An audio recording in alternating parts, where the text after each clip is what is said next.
जय माँ काली। कैसे हो आप सभी? कमेंट में जय माता दी, जय माँ काली ज़रूर लिखिए, क्योंकि आज मैं आपके साथ बहुत ही महत्वपूर्ण जानकारी साझा करने वाली हूँ सिद्धियों के बारे में।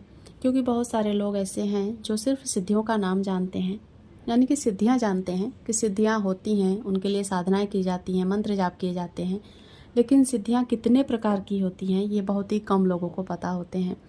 सिद्धियों का मूल प्रकार क्या होता है, उनके लिए कौन सी साधनाएँ की जाती हैं।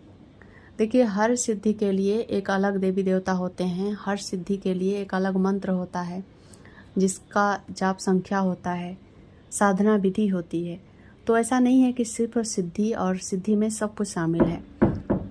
हर इंसान को कुछ एक सिद्धियां मिल जाती हैं तो उससे भी उसका जीवन धन्य हो जाता है, उसको भी लोग पूजा करते हैं। आजकल देख ही रहे हैं आप, एक दो सिद्धियां मिलती हैं और पूरा जीवन इंसान परिश्रम करे, साधना में लगा दे तो उसे मल्टीपल सिद्धियां मिलती हैं।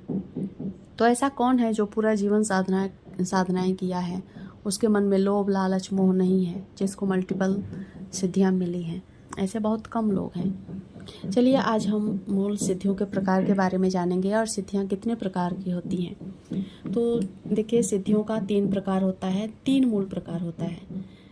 सिद्धियों में अष्ट सिद्धि आती है, लघु सिद्धि आती है और अनुश्रुत सिद्धि। पहली जो सिद्धि है वो अष्ट सिद्धि, दूसरी लघु सिद्धि और तीसरी अनुश्रुत सिद्धि। अष्ट सिद्धि में 8 सिद्धियां होती हैं, लघु सिद्धि में 18 सिद्धियां होती हैं और अनुश्रुत में कहीं कहीं पे 6 आता है और कहीं पे 7 आता है। यानी कि तंत्र जो विज्ञान है, तंत्र साधना वाले जो बुक पुस्तक वगैरह हैं, शास्त्र हैं, उसमें इनका ज़्यादा विवरण मिलता है और ये तांत्रिक सिद्धियां होती हैं।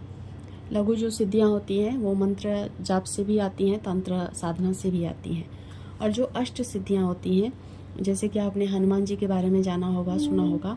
हनुमान जी जो थे वो अष्ट सिद्धि नवनिधि के दाता थे, यानी कि उनको अष्ट सिद्धियों की प्राप्ति हो चुकी थी और नवनिधि यानी कि 9 ग्रह उनके कंट्रोल में रहते थे और आज भी हैं। अगर किसी भी व्यक्ति को किसी भी ग्रह से पीड़ा है, किसी भी ग्रह दोष है उनके राशि में, तो वो हनुमान जी की साधना करें तो वो ग्रह दोष खत्म हो जाते हैं। तो ये अष्ट सिद्धि, जितनी भी सिद्धियाँ 8 सिद्धियाँ मैं आपको बताऊंगी। आज की वीडियो में मैं बस अष्ट सिद्धि के बारे में ही बताऊंगी।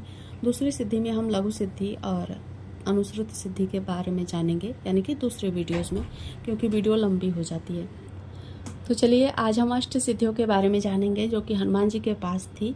और फिर से मैं आपको बताना चाहूँगी कि हर सिद्धि के लिए एक अलग साधना होती है और मैं हर सिद्धि की साधना, मंत्र जाप, उनके देवी देवताओं के बारे में हर एक वीडियो में अच्छे से जानकारी आपके साथ शेयर करने वाली हूँ। तो चैनल को सब्सक्राइब कर लें, मेरे साथ जुड़ जाएं और जब तक सिद्धियों के पूरे प्रकार खत्म नहीं हो जाते तब तक मेरी वीडियो स्टॉप नहीं होगी, रुकेगी नहीं। मैं एक एक सिद्धि पर एक एक डिटेल वीडियो आपके साथ शेयर करने वाली हूँ। चलिए, अष्ट सिद्धि, जो कि पहली सिद्धि आती है अष्ट सिद्धि में, जिसे हम कहते हैं अणिमा सिद्धि। अणिमा सिद्धि इंसान को अगर प्राप्त हो जाती है तो वो इंसान अपने शरीर को बहुत ही सूक्ष्म रूप में परिवर्तित कर सकता है, एकदम छोटा बना सकता है। जैसे कि आपने हनुमान जी को देखा होगा, वो कभी अपने आकार को बहुत ही बड़े कर लेते थे, कभी बहुत ही छोटा कर लेते थे। तो इन सभी अष्ट सिद्धियों के कारण एक एक सिद्धि में एक एक गुण होते हैं। दूसरी जो सिद्धि आती है उसे हम कहते हैं महिमा सिद्धि। और महिमा सिद्धि अगर इंसान को प्राप्त हो जाए तो वो इंसान अपने शरीर को पर्वत जितना विशाल कर सकता है, पर्वत जितना बड़ा कर सकता है। तीसरी जो सिद्धि है वो कहलाती है गरिमा सिद्धि। गरिमा सिद्धि, गरिमा सिद्धि को प्राप्त करने के बाद आप अपने शरीर को बहुत ही भारी कर सकते हैं। चौथी जो सिद्धि है वो उसका नाम है लघिमा सिद्धि। लघिमा सिद्धि, लघिमा सिद्धि को प्राप्त करने के बाद इंसान अपने शरीर को एकदम रुई के जैसा हल्का कर सकता है। जैसे कि वो वायु में उड़ सकता है, हवा में उड़ सकता है, वायु गमन कर सकता है, जल पर चल सकता है। जैसे कि आपने अभी फिलहाल के दिनों में एक माई को देखा होगा, एक बाबा को देखा होगा, जिन्होंने दावा किया था कि वो जल पर चलते हैं। लोगों ने देखा भी था कि वो नर्मदा नदी को पार करते हुए, मतलब उनको लोगों ने देखा था। तो हो सकता है उनको लघिमा सिद्धि प्राप्त हुई हो। तो लघिमा सिद्धि से इंसान अपने शरीर को बहुत ही हल्का कर सकता है। पांचवी जो सिद्धि है उसका नाम है प्राप्ति सिद्धि। प्राप्ति सिद्धि को प्राप्त करने के बाद इंसान अपने शरीर से, अपने जो इंद्री के द्वारा किसी भी व्यक्ति का निर्माण कर सकता है, किसी भी विषय वस्तु को उसमें जीवन प्रदान कर सकता है। जैसे कि आपने अपनी जो कहानियां हैं, जैसे कि महाभारत, रामायण, कहानी तो नहीं है, सच्चाई है। जितने भी आपने ईश्वर को देखा होगा, जिनके मानस पुत्र और पुत्री हुआ करते थे, वो अपनी इच्छा से पैदा कर दिया करते थे, किसी भी चीज़ को पैदा कर देते थे, इंसान हो, जानवर हो, पेड़ पौधे हों, या फिर कोई वस्तु हो, घर हो, महल हो, कुछ भी। तो ये सब कुछ प्राप्ति सिद्धि को प्राप्त करने के बाद इंसान कर सकता है। जो छठी सिद्धि है उसका नाम है प्राकम्य सिद्धि। प्राकम्य सिद्धि को प्राप्त करने के बाद इंसान जल, वायु, अग्नि, इन सभी तत्वों पर अपना आधिपत्य स्थापित कर सकता है, उनको कंट्रोल कर सकता है। यानी कि वो जब चाहे तब वर्षा करा सकता है, जब चाहे तब अग्नि को प्रकट कर सकता है, या फिर अग्नि को बुझा सकता है, बारिश को रुका सकता है, जब चाहे तब वो आंधी तूफान जैसी स्थिति प्रकट कर सकता है। ये सब कुछ होता है प्राकम्य सिद्धि को प्राप्त करने के बाद। सातवीं जो सिद्धि है उसका नाम है ईशित्व सिद्धि। ईशित्व सिद्धि को प्राप्त करने के बाद इंसान इस सृष्टि पर अपना आधिपत्य स्थापित कर सकता है। यानी कि इस जो सृष्टि है, जो पृथ्वी है, उस पर अपना प्रभाव डाल सकता है। ईश्वर जैसी शक्तियाँ उसके अंदर आ सकती हैं, आ जाती हैं, आ सकती नहीं है, आ जाती हैं। ये होता है ईशित्व सिद्धि को प्राप्त करने के बाद। आठवीं जो सिद्धि है उसका नाम है वशित्व सिद्धि।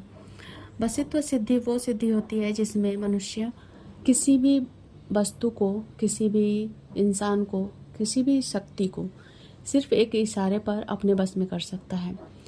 आप उंगली दिखाकर किसी को भी उसका मन बदल सकते हैं, उनका स्थान बदल सकते हैं, उसको अपने बस में कर सकते हैं, अपने पास बुला सकते हैं, उसको दूर भेज सकते हैं। ये सारी जो शक्ति है वो आपके अंदर आ जाती है।